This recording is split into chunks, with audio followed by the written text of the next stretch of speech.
조갑제 TV 시청자 여러분, 감사합니다. 이렇게 널리 소개해 주시고, 애청해 주셨고, 또 봐주셔서 무럭무럭 성장하고 있습니다.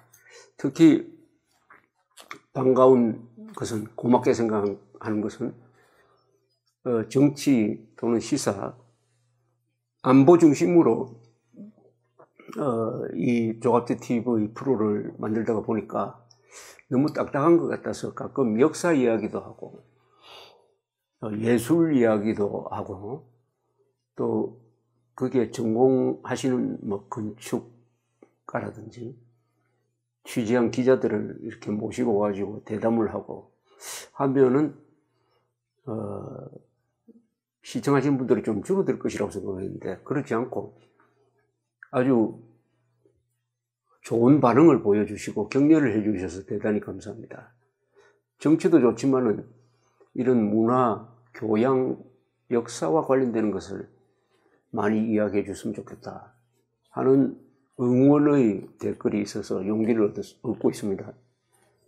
근데 인류국가 제조기, 바이킹 이야기, 뭐 그런 것도 아주 많은 분들이 보셨어요. 그래서 용기를 얻어서 하나 더 말씀드리겠습니다.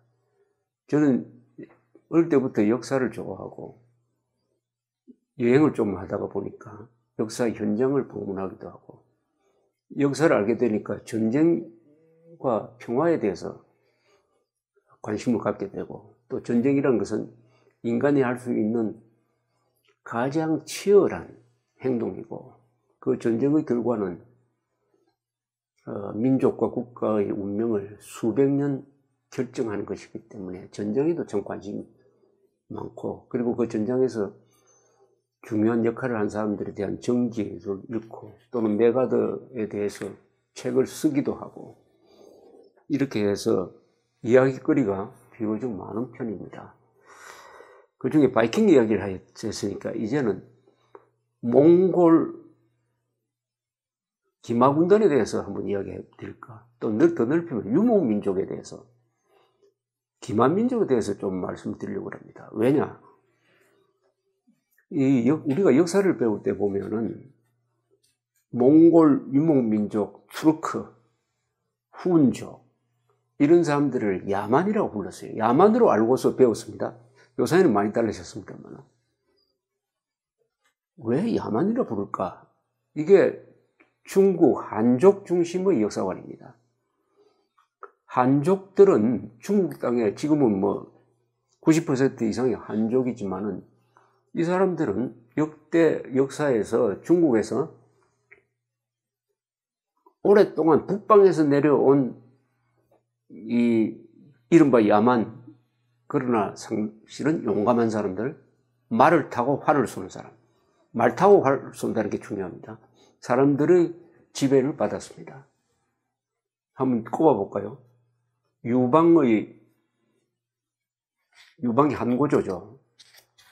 한 나라를 세운 이후에 곧 흉노족과 싸웠습니다. 그러다가 한고조가 포위대에서 잘못하면 포로가 될 뻔했습니다. 그래서 여자 바치고 돈을 준다는 조건으로 모면한 적이 있습니다. 이 흉노하고 우리 한민족하고 참 연관관계가 많습니다. 어느 기회에 이것도 설명드리려고 하는데 신라 김씨 또는 신라를 만들었던 이 지배민족은 흉노 계통일 가능성이 매우 높습니다. 흉노하면은 그 말 자체가 좀 끔찍하고 그렇게 보이는데 사실은 이 한족들이 일부러 폄하하기 위해서 붙인 이름입니다. 흉노족이 자기들을 흉노라고 부른 적은 없습니다. 이 흉노들은 왜 힘이 강했느냐 하면은 이 말을 잘 탔기 때문입니다. 말을 타다가 나중에는 뭘 하나 발명을 했어요. 그게 바로 말을 탈 때 발을 거는 요런 동그라만 요런 월이 있습니다. 거기에 발을 얹고 그걸 등자라고 부릅니다. 등자입니다. 요게 등자를 나중에 발명하게 됐습니다. 이 유목민족들이 발명한 이 군사 무기 중에서 가장 역사에 중요한 역할을 한 게 이 등자입니다. 그 전에 말을 탈 때는 어땠느냐 하면은 그냥 말 위에 타고 발을 바깥으로 내놓으니까 빨리 달릴 수가 없어요. 그런데 등자가 발명되니까 두 발을 그 등자에 끼우고 고삐를 딱 잡으면은 몸을 안정시킬 수가 있습니다. 말을 타고 안정시킬 수 있으니까 활을 쏠 수가 있습니다. 말을 타고 활을 쏜다. 말과 활이 결합이 됐어요. 이래 되면은 강한 군사력으로 됩니다. 근데 여러분, 유럽 영화, 로마 시대 때 영화를 보시면은, 유심히 보시면은, 그때 기병이 많이 나옵니다. 그때 기병은 어떻습니까? 말을 타고 창이나 칼을 들고 싸웁니다. 왜 그럴까요? 그때 등자가 없었어요. 유럽에서는 등자가 7세기까지도 없었습니다. 그러니까 말을 타도 몸을 안정시킬 수 없으니까 활은 쏘지 못하고 한 손에 칼 잡고 싸웠습니다. 그러나 북방 유목민족들, 흉노족들은 말 타고 활을 쏠 줄 알게 되었습니다. 말 타고 활을 쏘는 것을 아주 잘 그린 벽화가 있죠. 바로 고구려의 벽화들입니다. 무용총 벽화 같은 이런 벽화를 보면은 말을 탄 사람이 활을 쏘는데 어떻게 쏘느냐? 이 방향으로 말은 달리는데 몸을 반대로 돌려가지고 뒤로 쏩니다. 이렇게 할 수 있는 민족은 북방 민족밖에 없습니다. 그러니까 고구려, 백제, 신라의 지배민족이 그 말 잘 타고 활 잘 쏘는 사람이었다는 의미죠. 그러니까 한고조가 당할 수가 없었고 그 뒤에 한나라 항상 고생하다가 한무제라는 사람이 나왔습니다. 아주 장기 집권한 어떻게 보면 마왕과 같은 위대한 군주였습니다. 이 사람이 제도를 정비해가지고 북쪽에 있는 흉노족을 치기 시작합니다. 그 앞장서는 젊은 장군들도 있었습니다. 그러자 이 흉노족이 밀려가지고 이동을 시작을 합니다. 그 이동하는 중에 일파가 4세기에 유럽에 등장합니다. 훈족이라고 그럽니다. 이 사람은 훈족, 흉노 같은 이름이다 이렇게 이야기하는 사람들이 많습니다. 아마 흉노족의 일파가 서쪽으로 가서 서기 4세기에 러시아 평원에서부터 등장해가지고 게르만족을 밀어버리니까 게르만족이 로마 지역으로 이동하면서 로마가 무너지게 됐다. 게르만 민족의 대이동을 촉발한 것이 후운족입니다. 그래서 서구 사회를 완전히 뒤죽박죽으로 만들었는데 이 후운족이, 흉노족이 본격적으로 중국으로 내려오기 시작한 것은 이른바 5호 16국 시대입니다. 5호 16국 시대는 언제냐면 우리가 잘 아는 관우장비가 나오는 삼국지 시대가 어떻게 끝나느냐 하면은 위나라, 오나라, 총나라가 이 진나라에 의해서 통합이 됩니다. 이 진나라에 의해서 통합이 됐다가 한 100년도 못 가서 이 진나라는 북방 민족이 내려오는 바람에 망합니다. 잔존 세력은 양장 남쪽으로 옮깁니다만. 그래서 5 오랑캐, 5호라고 합니다. 오랑캐 호자죠. 5 오랑캐가 16개 나라를 만들었다 해가지고 이 시대를 5호 16국 시대라고 합니다. 3세기, 4세기, 5세기, 6세기, 7세기까지 이런 대동란의 시대가 수백 년 동안 중국에서 펼쳐집니다. 여러 종족들이 나라를 세우고 또 나라끼리 서로 싸우고 하다가 6세기에 수나라가 등장해가지고 통일을 한 거죠.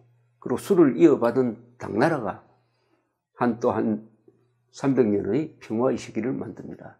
그때 한반도에서는 신라가 당과 외교를 잘해서 그 대륙의 큰 변화에 부응해가지고 삼국 통일을 하는 것입니다.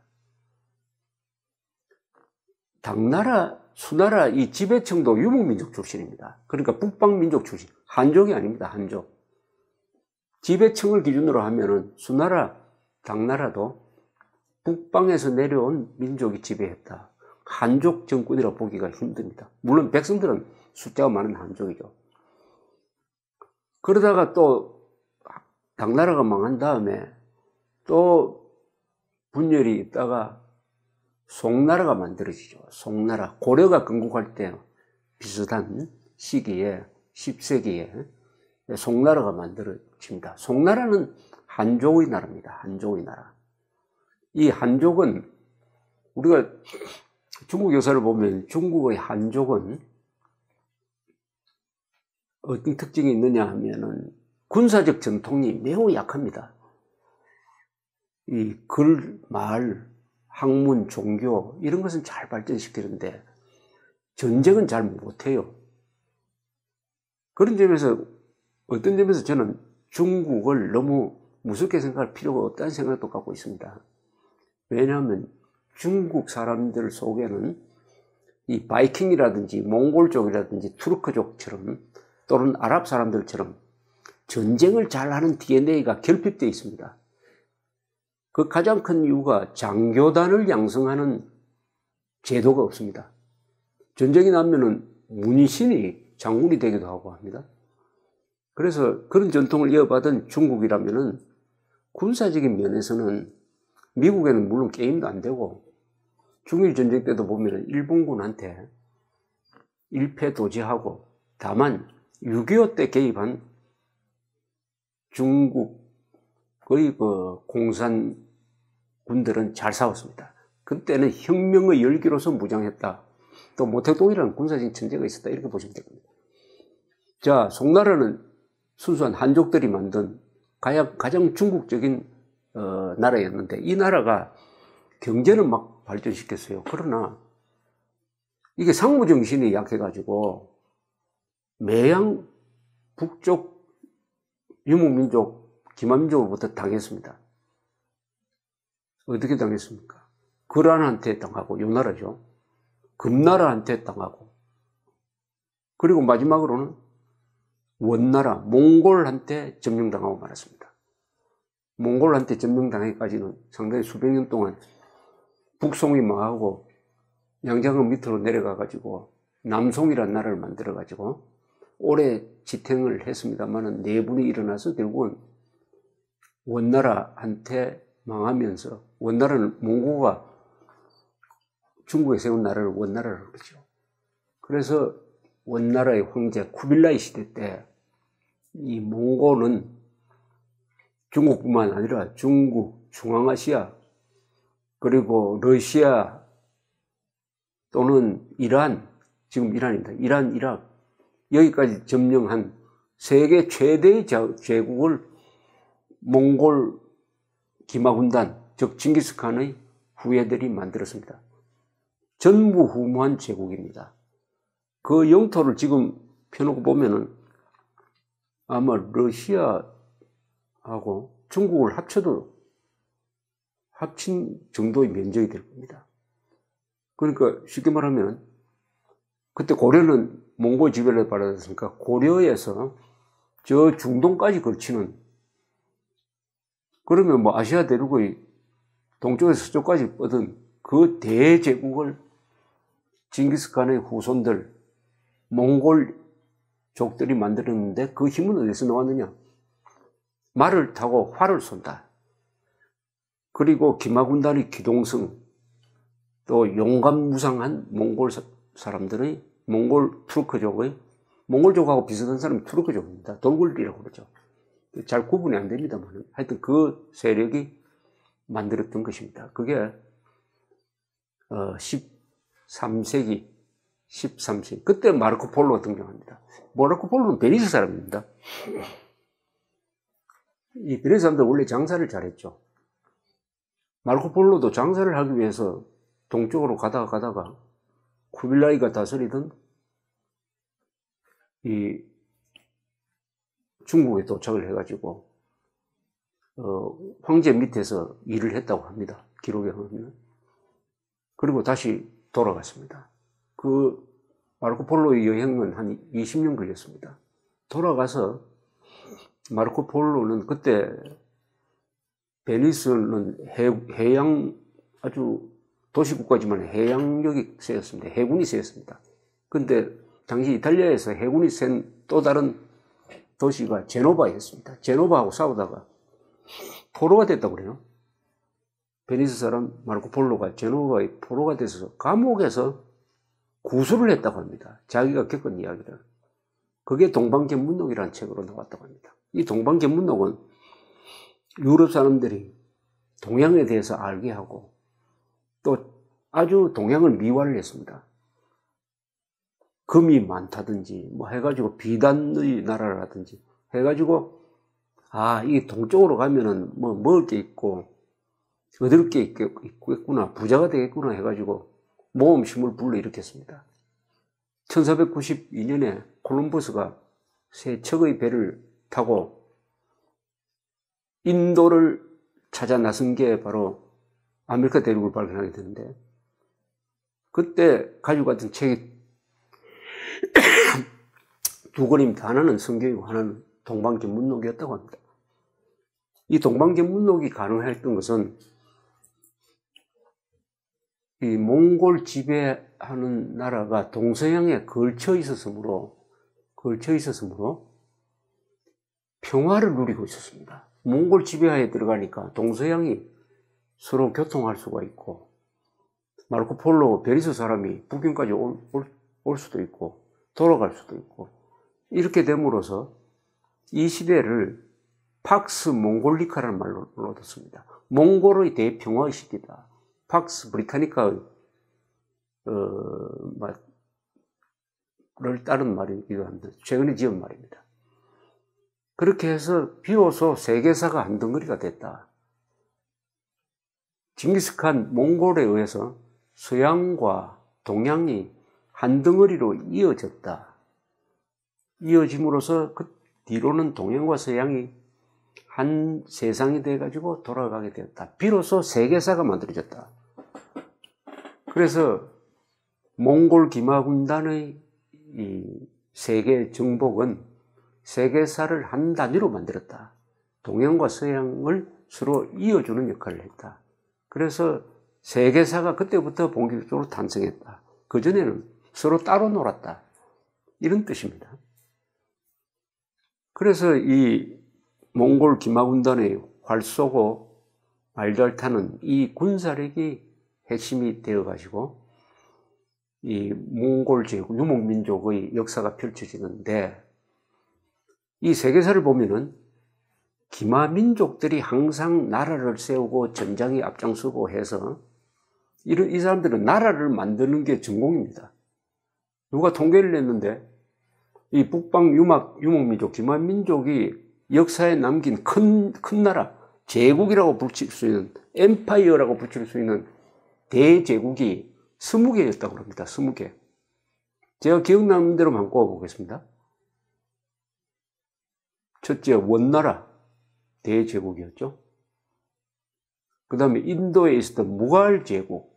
이 무갈제국에 대해서 사람들이 잘 모르는데, 사실은 17세기에 세계에서 가장 강력한 나라가 지금 인도를 다스리던 무갈제국이었는데, 이 무갈이란 말은 이란 말로 몽골이란 뜻입니다. 그 징기스칸의 후예라고 자처하는 기만민족이 내려와가지고 정복한 나라가 무갈제국이었습니다. 타지마할, 그거 다 무갈제국 때문에 만든 것입니다. 그 다음에 청나라가 있죠. 청나라 여진족 아닙니까? 여진족. 기만민족이라고 볼 수가 있죠. 그 다음에 투르크 제국, 오스만 터키 제국. 이게 바로 기만민족이 동쪽으로 나가서 세운 나라입니다. 그 다음에 터키 제국 앞에, 오스만 터키 앞에 셀쭉 터키라고 있습니다. 셀쭉 터키. 그 다음에 중동이나 인도에 가면은 맘루크라는 이름이 자주 나옵니다. 어딜 가도 이 맘루크 제국, 맘루크 왕조란 말이 나오는데, 이게 또 뭐냐면은 이 몽골 투르크 사람들은 싸움을 잘하니까 수요가 많았어요. 즉 용병으로 데려가기도 하고 또 일종의 노예 군인으로 데려가기도 하고 했습니다.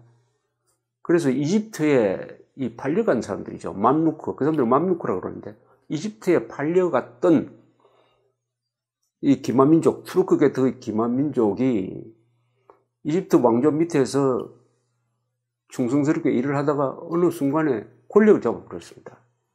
그걸 맘루크 왕조라고 합니다. 이 맘루크 왕조가 11, 12, 13, 14, 15, 16, 한 4, 500년 동안 이집트를 지배를 하게 됩니다. 이집트 지배. 맘루크. 이런 용병 출신의 기마민족이 정권을 잡은 게 비단 이집트뿐만 아니라 인도에서도 그런 일이 일어나고 해가지고 어딜 가든지 이 맘루크라는 이 용병, 기마민족 용병 출신들이 역사책에 자주 이렇게 기록되고 있습니다. 그 중에 하나 재밌는 역사가 이런 게 있습니다. 이 징기스칸의 몽골 군대가 싸움을 해서 패배한다는 건 있을 수 없는데 세 군데서 졌습니다. 세 군데서. 하나는 고려를 속국으로 만든 다음에 어떻게 했습니까? 고려군과 합쳐서 일본으로 상륙작전을 펴서 두 번 상륙작전을 폈습니다. 13세기 말에. 두 번 다 일본이 이겼어요. 그러나 가미가제, 태풍의 도움을 받았다고 합니다. 어쨌든 이겼습니다. 그 다음에 월남으로 쳐들어갔습니다. 월남은 후퇴하면서 게리라전을 펴가지고 지치도록 만들어가지고 마치 미국과 월남전을 하는 그 수법을 그냥 그때 써가지고 이겼습니다. 이겨냈어요. 그 다음에 1261년지 60년인 것 같습니다. 1260년 무렵 중동으로 진출한 몽골 기마군단이 아까 제가 말씀드렸던 이 맘루크, 투르크 이 같은 유목민족들이 이집트에 가서 그 왕조에 봉사하고 있었던 이 맘루크 군인들하고 같은 기병 출신입니다. 그리고 같은 이 초원지대에서 놀았던 사람들이에요. 인종적으로 좀 비슷한 사람들입니다. 그러나 이집트의 맘루크 군대와 몽골 군대가 어디서 결전을 벌이느냐. 이거 세계사를 바꾸는 결전입니다. 놀라지 마시오. 이스라엘에서 갈릴리 바다 근방에, 갈릴리 호수죠. 호수 근방에 아인 잘루트라는 데가 있습니다. 아인 잘루트라는 데서 양쪽이 각 10,000명씩의 순기병입니다. 그래서 결전을 벌였어요. 여기서 몽골 군대가 졌습니다. 몽골 군대가 졌고 장군이 잡혀가지고 목이 나른다고 했습니다. 이집트 맘루크 기병이 이겼습니다. 그리함으로써 몽골 군대가 이집트까지 쳐들어가지 못하는 겁니다. 아프리카가 보존된 거죠. 만약 거기서 졌다고 그러면은 이 몽골 군대는 이집트까지 쳐들어가 카이로, 알렉산드리아를 아마 쑥대밭 만들었겠죠. 이 세 군데서 졌습니다. 근데 그게 조금 이상합니다. 일본 사람들도 사실은 몽골 인종이죠. 그리고 월남 사람들도, 북쪽에 사는 월남 사람들은 몽골 계통입니다. 그리고 맘루크도 이게 몽골 투르크 계통이니까 비슷해요. 그러니까 비슷한 사람들한테 졌다는 겁니다. 몽골이 세 군데서 졌는데 다 비슷한 몽골 투르크 계통한테 졌다. 뭐 이렇게 볼 수가 있습니다. 이게 대제국을 만드는 이 몽골 투르크의 유목민족의 시대는 언제 끝나느냐. 이 사람들이 패권을 누리던 시대가 소총이 발명되면서부터입니다. 총과 활의 대결에서는 총이 이기지 않습니까? 소총이 만들어지니까 활이 위력을 잃게 됩니다. 몽골 사람들이 썼던 활은 한 300m 날아갑니다. 그리고 활도 여러 종류가 있었어요. 활의 과학이라 그럴까요? 한국 역사에도 활 잘 쏘는 사람 이야기가 많죠. 이승계도 고주몽도 다 활 잘 쏘았다는 사람이 많습니다. 칼 잘 썼다는 사람보다는. 활이 주 무기였습니다. 그런데 소총이 발명되니까 그냥 무력화되기 시작을 합니다. 그래도 이 유목민족들은 항상 전쟁을 잘하기 때문에 지배민족이 되었습니다. 자, 18세기를 한번 예를 들겠습니다. 18세기 세계에 4개의 가장 큰 제국이 있었습니다. 4개의 제국이. 중국에는 청이란 청제국이죠. 이것은 기만민족 출신인 여진족이 명나라를 무너뜨리고, 명나라는 한나라, 송나라, 명나라가 한족 정권입니다. 그 명나라를 무너뜨리고 중국을 통일해가지고 중국 영토를 가장 크게 넓혔던 것이 여진족입니다. 몽골까지 점령을 했으니까요. 여진족이 세운 청나라 청제국이 있었습니다. 그때 청제국의 GDP는 세계 전체의 한 20% 차지했다고 합니다. 그 다음에 인도 대륙을 지배하던 무갈 제국이 있었어요. 이 무갈 제국은 그 당시 인구가 1600년의 인구 추계가 있습니다. 무갈 제국이 1억 5천만이었다고 합니다. 근데 당시에 똑같은 시기에 청나라는 1억 2천만이었다고 그래요. 그럼 청나라보다 무갈 제국이 더 컸다는 이야기입니다. 그 다음에 지금 터키 지역, 중동 지역은 오스만 터키가 지배하고 있었습니다. 이 세 제국이, 오스만 터키도 기만민족 출신이죠. 오스만 터키, 무갈 제국, 그 다음에 청나라, 이게 전부 다 유목민족 출신의 기만민족이 지배하던 나라였습니다. 네 번째 제국이 뭡니까? 18세기 기준으로 하면은 그게 바로 대영제국이죠. 대영제국은 해군력을 기준으로, 해군, 배 잘 타는 사람. 이제 과학이 발전하니까 배를 타고 세계 도처를 돌아다니는 사람. 그래서 18세기의 세계 역사는 4대 제국이 지배하고 있었는데, 그 중에 3개는 유목 기만민족 출신이었다. 출신들이 다스리던 나라였다. 하나는 배를 잘 타는 해군력을 가진 대영 제국이었다. 이렇게 넓게 보면 세계사에서 몽골 투르크족을 중심으로 한 이 유목 기만민족들이 어마어마한 역할을 했고 파워가 있었다.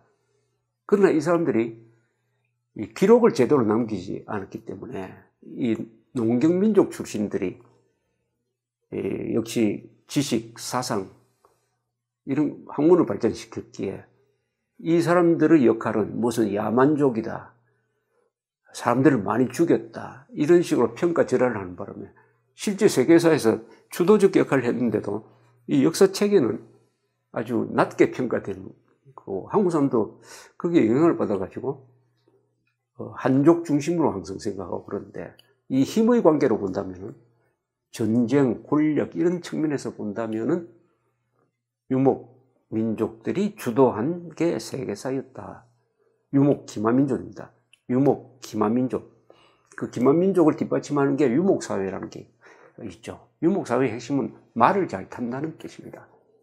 그래서 이 세계사는 막 간단하게 이야기하면 말 잘 타던 사람이 한 17세기, 18세기까지 주도하다가 그 다음에 대항해 시대가 열리면서 배를 잘 몰고 외국으로 진출해가 무역을 하고 외국을 식민지로 만드는 세력이 세계를 주도하게 된다.